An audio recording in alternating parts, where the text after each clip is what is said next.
What's going on, everybody? I'm Jeff St. Pierre, and this is episode 97 of the Adult Education Podcast. Now, this week, I'm speaking with speech pathologist, writer, and Harvard lecturer, Rebecca Rolland.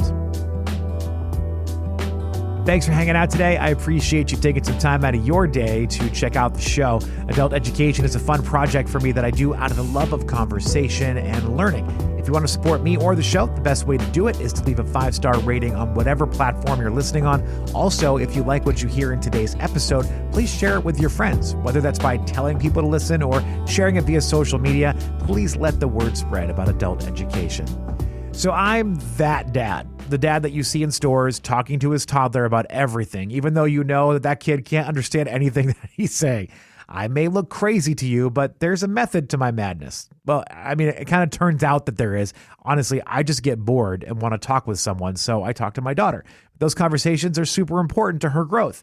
I'm so pleased to introduce you to Rebecca Rolland. She's a speech pathologist, writer, and Harvard lecturer. She recently published a book called The Art of Talking with Children. Now, in there, she talks about the science that has proven the benefits of talking with our kids. The evidence-based guide shows that a great conversation can have so many benefits, from helping kids and adults connect better and also boosting children's learning and well-being. So I came across this book because Rebecca hit me up. She had heard one of my previous interviews and decided to reach out. I'm just so glad that she did that because this book is fantastic. It's not just for young children like mine. It dives into advice for engaging in rich talk with older kids all the way up to teens. And let's be honest, isn't the goal of every parent to have a strong connection with their child?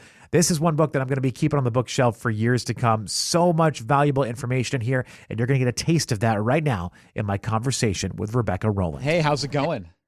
Good, how are you? I am doing all right. I am getting sort of like it's almost like you've got a fan blowing on you. Oh, let me turn it off. 1 second. I'm so sorry if that makes you hot. Sorry. No, it's okay. I can turn it off. I think it should be good. Yeah, there we go. Is that better? I think you're using an air conditioner that you have a tube that goes out the window. Is that one of the? My daughter has one of those in her bedroom. I know that sound very well. Oh yeah, for sure. Yeah, our building has AC, but it doesn't work very well. So this is this is what we're doing. Yeah, because okay. Do you live in Boston proper? Yeah. Mm-hmm. Okay. Yeah, the buildings in there are not always retrofitted for AC. No, it's strange. Yeah, you'd think but there's a lot of old stairs and old things, and so it's nice, it's beautiful, but it's definitely old school. Yeah. I grew up, I don't know if you know this, I grew up about 30 minutes north of Boston. So nice. Every time I go home and visit my family, especially in the summer, I'm always like, how do you guys live like this? Where is your air conditioner? Exactly. Yeah, it's so hot. Yeah, you'd be surprised because people are like, oh, it's Boston, it's not that hot. It's like, oh no, it can get pretty hot. Yeah. That's what I always say. I'm like, it's not that different. I live in Baltimore now, so I'm about 8 hours south, 7 or 8 hours south. The weather is just warmer, longer here, but you get just as hot in the Boston area and just as cold, down here. It's just different lengths of time that you spend there. Definitely. That's cool. Yeah, I feel like, I spent some time in DC. I don't know if it's similar, but the weather is really hot in summer. Yeah, DC is just about 30 minutes south of me, 45 minutes south of me. So it's pretty much the same thing. They kind of lump us together, which leaves Baltimore people always feeling like they've got a chip on their shoulder, like, hey, we're something different, Definitely. Well, I'm excited to talk to you, Rebecca. Thank you so much for reaching out to me. Thank you. Yeah, thanks for having me. It's really a pleasure. I do get a little bit of imposter syndrome talking to people like you, though, because it's not often I engage in conversation with Harvard educators, and I get very insecure about my own intelligence when I have these chats. Oh my goodness. Yeah, I wouldn't be. Trust me. Yeah, I feel like Harvard degree doesn't mean you know everything. For sure. By far not. Well, you're doing something right. And like I said, I grew up that way. So, Harvard holds another special piece of my heart just because I know I'm so familiar with the area. I'm so familiar with what that institution means in the area. I was actually just up there. It feels like yesterday, but it was actually the very end of 2019. I flew up for a concert at a venue there called the Sinclair. Nice. I think I may have heard of it. I don't think I've been there, but yeah. Yeah, it's a little. I think it's a little restaurant music venue thing. But funny story about that. Then I'll start asking you about your book. But I stayed at a hotel with a McDonald's that was right behind it. And I just had a really long travel day. It was just a crazy day. I didn't have enough time to eat dinner. So when the concert was over, I go to the hotel and I'm thinking, all right, I'll just pop in and grab a bite to eat. It's like 11 o'clock at night, not that late. But I guess for whatever reason, they were closed to people coming in the restaurant. I didn't have a car because I had flown in. So I had to go stand across the street and order like Uber Eats from the restaurant that was 30 feet away from me. I felt so stupid, but I had no other way of getting food. Like right there. Yeah. So bad. Yeah.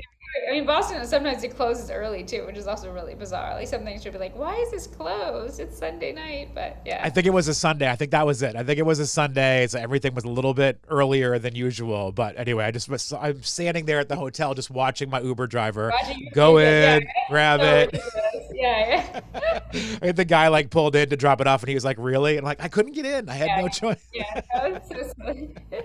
So how long have you been at Harvard? It's been about 7 years actually. Yeah, so it's I think this is my 7th year. So I think there was a weird break because of the pandemic, but then I taught double at one point. So yeah, it's been interesting because I got my degree there. So I got my doctorate there and I just started teaching after that. So it's been like a whole, long process of being there for sure. Well, the book we're talking about today is called The Art of Talking with Children, The Simple Keys to Nurturing Kindness, Creativity, and Confidence in Kids. Tell me a little bit more about your degree and your background and how we get into this topic. Definitely, yeah. So I'm actually a speech language pathologist. So I've studied actually how language and communication works, both with children and adults. And that to me brought me to this interest in sort of how we communicate in everyday talk. I actually ended up getting my doctorate in education because I realized we just didn't actually know a lot. There wasn't a ton of research out there. At least I didn't know a lot about the research. So as I got my doctorate and studied more, I realized how much was being done in terms of conversation. And then as a parent, though, I realized I was often on autopilot. So I wasn't actually making use of what I knew. So even though, you can know a lot, but then in your own life, it can be harder to apply and harder to feel like you know what you're doing. So I think for me, that was something that struck me as intriguing and made me want to write more about it. I was reading the introduction to your book and I kept thinking I should have my wife do this interview because my wife is a reading teacher specifically for children in middle school age with learning disabilities. So, she's done a lot of work along the same lines that you've done in your career. And I'm just reading like my wife could probably ask much better questions than I can. That's funny. Yeah, it's like there's so many people out there, I think, who have these backgrounds that like have so much wealth of knowledge. So that's great. Yeah. One thing that we don't, and I feel like I've been hearing about it more now, especially because I'm a parent, but I don't feel like people talk about the importance of talking to your children. You always see and hear about parents that are trying to almost like, I don't want to say shush their kid, but it's like, hey, leave me alone for a second. I'm doing something. But that conversation that you have with those kids is so important in helping them develop many different aspects of their brain and their life. Exactly. Yes. And I think so often we focus on sort of the negative side, which makes sense. Like we want to fix the tantrum or we want to make kids behave. And of course, we do want to do that. I'm not saying that's not worth focusing on. But I've noticed that there was kind of a big gap. So we're doing a lot of that. But then in terms of, well, what do we do on the positive side? What do we actually do to help stretch kids? When they're not having a tantrum, they're not, whatever. How can we actually help them build their imagination, their creativity, and so on? So that's really what I was striving to do with the book.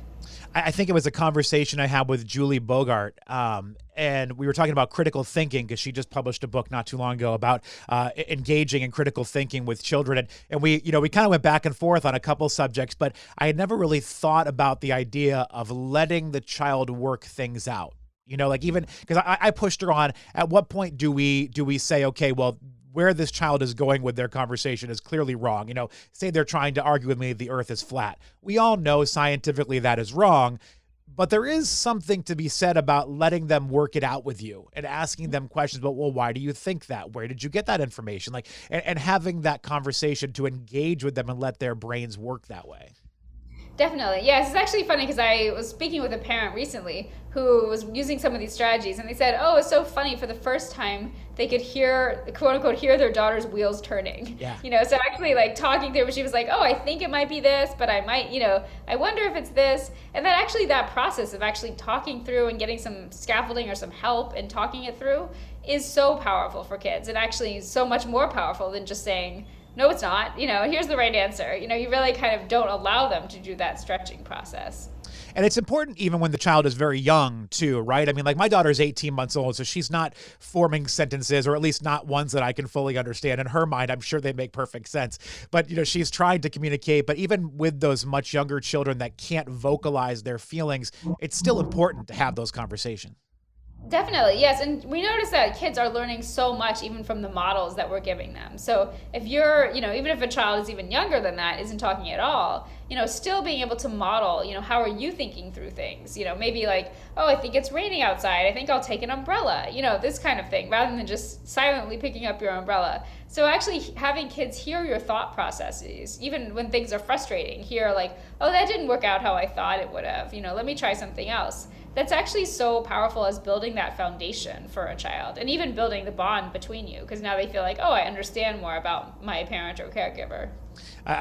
It's funny to me because I think I'm that crazy person in grocery stores when I take my daughter to the store with me, because I walk her through everything that we do. And I don't even really do it thinking about these processes that we're talking about today, but just to have someone to talk to while I'm shopping for groceries. But it's the little things. I'm like, no, we don't need, like, she'll reach for some, like, no, we don't need lavender soap today. We're just here to get some eggs because we have to make, and I'm like mapping. I'm sure people walking by are thinking, what is this guy doing?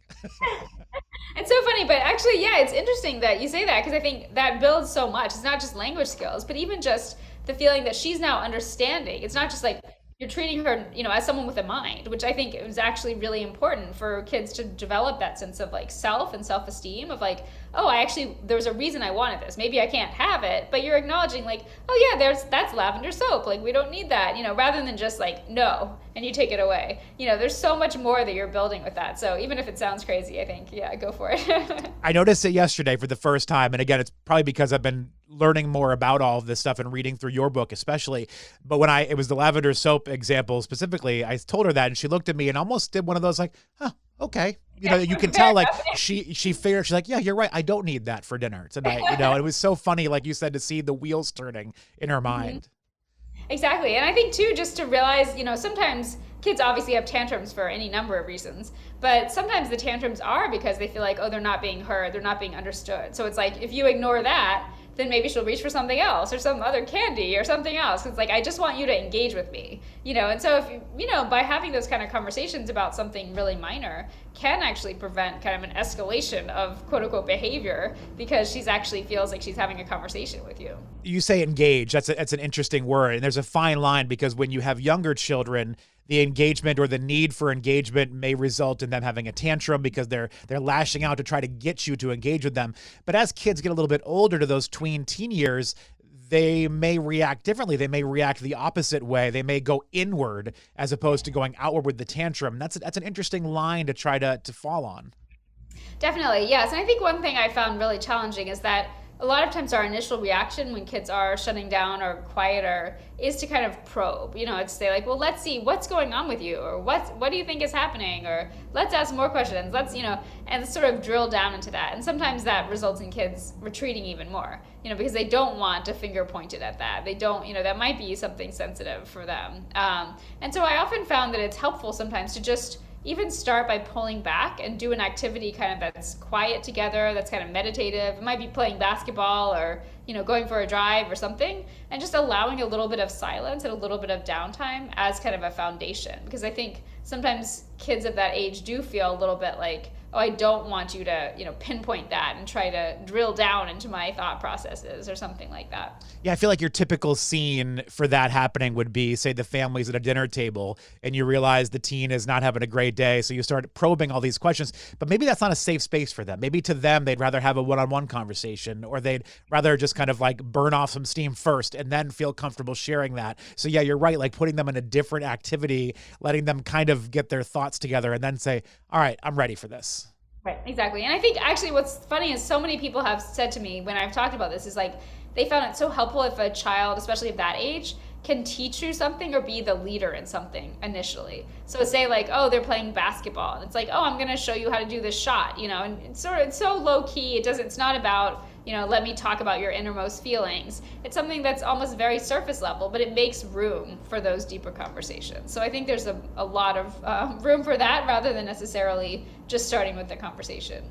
One thing I always said, the second that I found out I was going to be a parent, and I'm not saying that I grew up in a bad situation by any means. My parents were fantastic. They did their best, but we did not have a super open communication type family. You know, we didn't have those hard conversations. You just kind of kept things to yourself kind of thing. And I think a lot of families are like that. But I was like, I want to make sure that we are at least an open communication family. I know my kid is going to lie to me, but I hope they at least come to me about the serious stuff. You know, lie to me about something stupid. I don't care about that. But like, at least feel comfortable to come to me when you're having like a really hard situation. Yeah, yeah. And I think that's what's so important, is just to set that foundation, that lying, that all the stuff, you know, you can actually take time and use that as a learning experience, even though it sounds odd, but just to say, okay, you know, smaller things, like if your child lies about something that's really small, you know, talk through maybe why it wasn't that important to lie about it, or why, you know, it didn't need to be a lie. You know, you could have just told me, and then this kind of thing, like, let's resolve it anyway, you know, rather than blowing up. So I think if we can set that foundation, that if we're not going to blow up about the lie itself, but just resolve the situation, I think that can actually set the stage for like, oh, maybe I don't need to lie about these bigger things. You know, my parent is not going to get incredibly upset if I tell them something, you know, and that kind of thing. So I think that is really important, to start small. It's so easy for us as parents to brush off our kids. Like, you know, like, oh, I don't have time for you, or I've had a long day, I don't really need this right now. It's so easy for us to do that. But just putting the little extra effort in to open that door is so important for them, not even just as a child, but growing up and becoming an adult, you know, because as adults, we think we know everything. So we think it's so like when the child is coming to us with an issue, we're like, oh, this stupid thing, like, oh, they'll forget about this. But for them, it's a brand new thing. And for them, it's so important. So if we brush it off, we start to slowly close that door inch by inch. And then eventually it's going to be locked and we're not going to be able to get through it.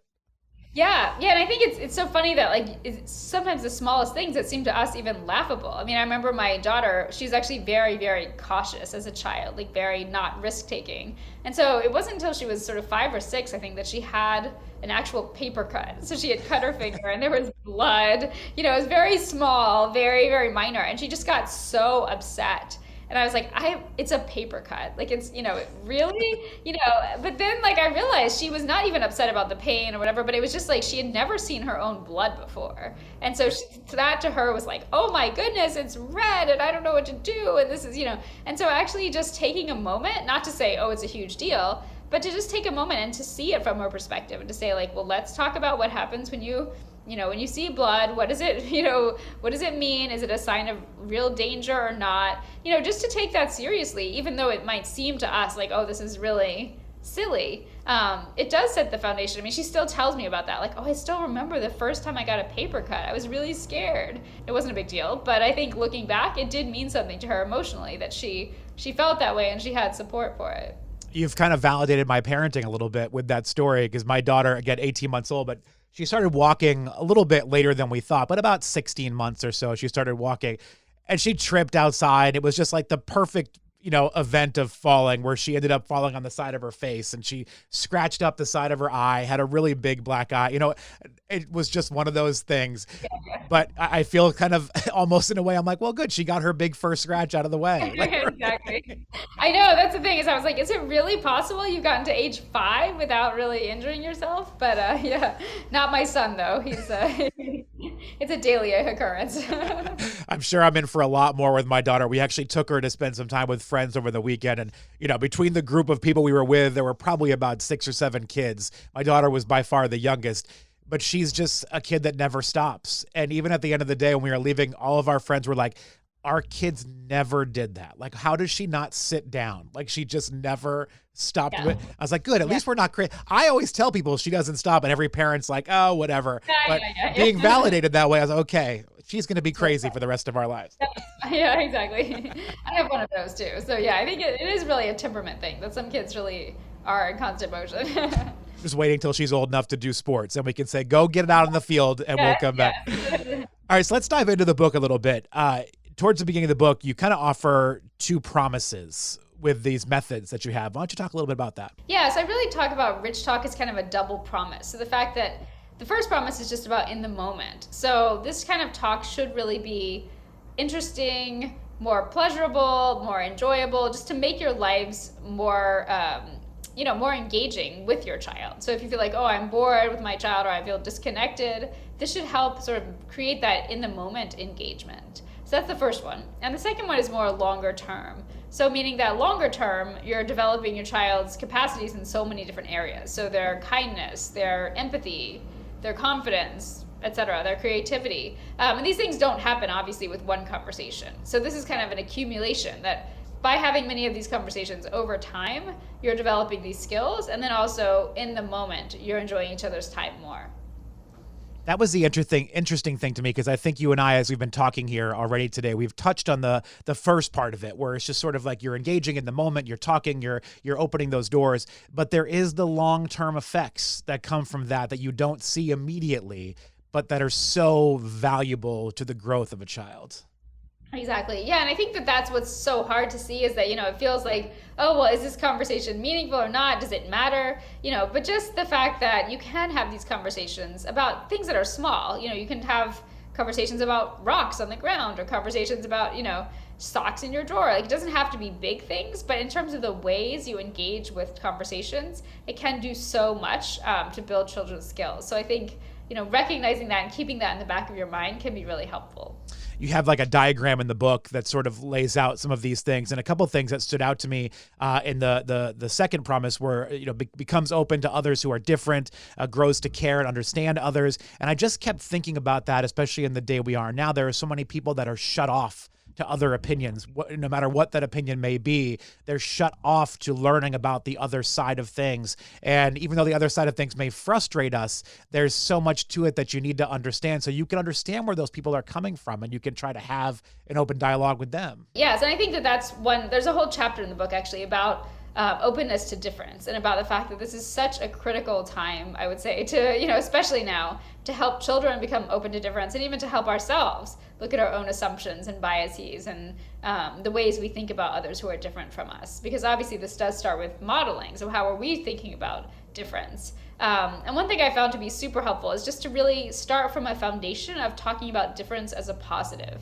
So we oftentimes think about difference like, oh, it's not so bad that they're different, or it's not, it's not too different from you. But actually to celebrate the fact that, yes, it is different from you. And actually that's good. That's actually something we can all learn from. We can all grow from. So let's look at that difference. Let's understand why it happened. Let's understand how we're different, rather than saying, oh, it's nothing, or, trying to hide it as if it's a bad thing. I wrote down a note here, and I think it follows into this really. It says, being responsive is a superpower as an adult. Let's talk a little bit more about that. Yes, I think just the ability to actually notice where a child is and to move from that.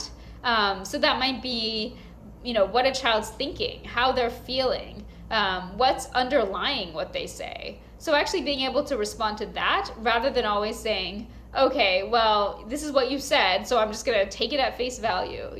I give an example of one thing that happened recently is my daughter, she's sort of always not sure if she wants to take lessons or not. So she wants to do something, but she's also a little worried about it. So sometimes she'll say, oh, I just don't want to do it. Nope, don't want to do swimming lessons, or, But then it comes to the fact that she does want to do it, but she's worried about not being good about it, or good at it. So it's like, okay, we can talk through that. Is it that you don't want to do it really? Or is it that, you do, but you're a little anxious about it? So actually untangling that can really support kids to do kind of what is in their value system, or to support them with their values, rather than just say, oh, you said you don't want to. Okay, well, we're done. No more swimming for 6 months, So that can be really critical, I think. Oh my gosh, that is me to a T. I'm such a, I wouldn't say I'm a perfectionist, but I don't like to fail. So that is me to a T. Like, I will not do something just out of the fear of not being good enough at it. Like, good enough for me. Like, I'm sure I'd be fine for everybody else, but good. Oh my gosh, I know that thought so well. I do think a lot of people, I'm 41. I do think, I'm the very tail end of Gen X or beginning of millennials, however you want to look at them, in this weird like nether region. But so many people around my age and even older immediately go towards cell phones and social media and the internet as the source of blame for why younger people don't have the same communication skills or aren't able to get their feelings out. And the more I think about it, yeah, I'm sure those play a part, but it also has to do with the way that we've, kind of, I don't really know if the right word is let them use all that information, but I think you know where I'm trying to get here. I think we haven't adapted to the changes in our conversation habits as well. Definitely. Yes. I think, I mean, for me, I do think it plays a role, but I think we give it often a much more outsized role than it should have. And just, it's easy, because it's there, it's visible, kids are doing it. Yeah. It's easy to say, well, that's the reason. That's the reason conversations aren't working well. And it's true that I think it's more of a symptom, actually, than it is a cause of things. The fact that we do see teens a lot that are disconnected. Yes, it's probably causing some, to some degree, difficulties in mental health, whatever, depending on how they're using it, to some degree. But I do think it's also a response to the fact that, yes, we feel disconnected, so we turn to the phones for comfort, or we feel isolated, so we're using these devices to have some kind of connection in some ways. So I wouldn't say, I think it's far too easy to say, oh, it's just if we fix the cell phone issue, our communications would be better. Maybe, but maybe not. I think it goes much deeper than that. I think there's too, you hear the conversation about, trying to take the phones away from the kids or banning them from using screens. And I do understand that. I'm sure there's some value in limiting the amount of time, but at the same time, everything is done on those now. I mean, my wife is a middle school teacher. Everything they do is through screens. Our nanny is in college. She's going to be a senior in college. And we were just joking at dinner the other night before she was done for the summer about how she has to turn in all of her work at the end of the semester. And it's all through apps and different programs on the computer. And I laughed. I said, oh, I didn't have any of those. And she goes, well, how'd you turn in your work? I was like, in class. Like I had to go in person to hand it out. Yeah. So even though she's, 22 years old, 21 years old, she can't even fathom the idea that there's this aspect of going to class to take that test or whatever. So it's so interesting when we talk about, taking these things away from our kids. You really can't. There's only so much you can do. Exactly. Yeah, and it's funny because I have had so many kids talk to me, and even my own daughter talk to me about well, what does screen time even mean at this point? It's screen time. It's it's sort of a catch-all for oh, I'm doing my homework. Oh, I'm turning in my homework. Oh, I'm playing Roblox. I'm Zooming with someone, or I'm scrolling through TikTok. It could be any of those things. And the fact is that those things are very different and actually have very different impacts psychologically and mentally, and even, in terms of our activities with people. So I definitely emphasize more of looking closely at sort of what are the activities that a child's doing on the screen. Are they engaging them? Are they connecting them with people? Or is it helping them learn? Or is it not? Rather than saying, let's just ban phones, let's ban screens. I think that's not, it's not useful, and it's also not logical. And I think children see that, that this doesn't make a lot of sense. At the same time, I do say, there's set a time at night where we put screens away if possible. I do think is helpful just to kind of create that bedtime routine where we're not going to go back and start scrolling through email or start, whatever. I think it's a good habit for everyone, although it's hard, I think, for all of us. Well, and reading through your book too, so many things can tie back to conversations. And so many things can tie back to talking to our kids and letting them understand that it's okay to share their feelings and teaching them how to grow. And feelings is a big thing because we hear so much today about how the younger generation is struggling with anxiety and depression and the pressure they feel to be perfect all the time. We were just kind of talking about that with your own daughter. They have all of these things going on, but so many of them don't feel comfortable sharing that. And that's a problem. Bottling it all up and keeping it inside is not going to help. And it just creates a boiling point for so many of them. So again, these conversations that we can have with them can also help them feel comfortable to say, hey, I'm having a really bad day. Yes, exactly. And I think that so often, yes, we want, as parents, sometimes we want to be putting on the brave face for our children or saying oh, we're not having a bad day, or, everything's going fine, even if it's clearly not going fine. Mm-hmm. And I think that we think, oh, this is, helping everyone because it's everyone's positive, everyone's happy, you could be happy too. But sometimes that positivity comes at a cost because then we're saying, oh, we're not necessarily modeling what it's like to say, oh, I had a really hard day. This and this happened, but I'm hopeful in this way, or I'm going to work through it in this way. Actually trying to talk through that process really can open the fact up to children that yes, they can have bad days too. They can talk through it and feel as though it's not a shame or it's not shameful to do so. I want to go back to something else you said before about having something that can engage in conversation is having your kid teach you something, having them show you something. And I was just thinking I don't want to lie to my child, but at the same time, if lying means I'm going to pretend I don't know how to I don't know, play Monopoly, and they can teach me how to play Monopoly that day. Yeah. Like, that's such an easy way to go about it. And I think it kind of ties into just the feelings talk too. Like, even if you're not having a great day, if you could just open the door, you can really, even if it does mean a little white lie about how great you're feeling, you can open the door for them and have them, open and have that engagement and conversation with you. Exactly. And I think too, you can be kind of creative as well. Like I have that Monopoly example. I like that because I have a Monopoly obsessed child in my house. Oh, you can't break that from them yet? I mean, come on. But it's funny because I think so often we think, oh, we have to just pretend we don't know something, to help kids teach us. And that's not always the case. So sometimes, like, my son is only 5, and he obviously doesn't know how to play Monopoly better than I do, but sometimes he does make up his own rules. So then I say, like, oh, why don't you teach me that new rule you've made? I don't know that rule.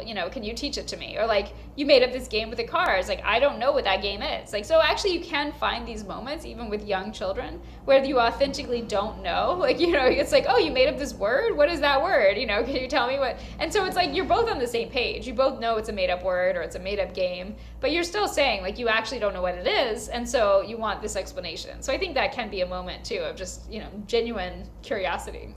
Well, Rebecca, I love this book, and I'm so glad that I'm coming across it now, because my daughter is getting to that point where she's like, we're starting to hear some words. We're starting to hear a couple little phrases pop up there. And she'll do that thing that little kids do where they stare at you very intently and they're just blabbering about what you think is nothing, but it means something so serious to them. But I'm so, as annoying, if you will, that this may be at some points in my life, I'm so ready to have these conversations with my child, because I look forward to this. And this book is going to be very helpful for us. The Art of Talking with Children, the Simple Keys to Nurturing Kindness, Creativity, and Confidence in Kids. Rebecca, do you have a place that people can go if they want to find out more about you and your work or this book? Yes, definitely. They can go to my website, which is just RebeccaRolland.com, with 2 C's and 2 L's.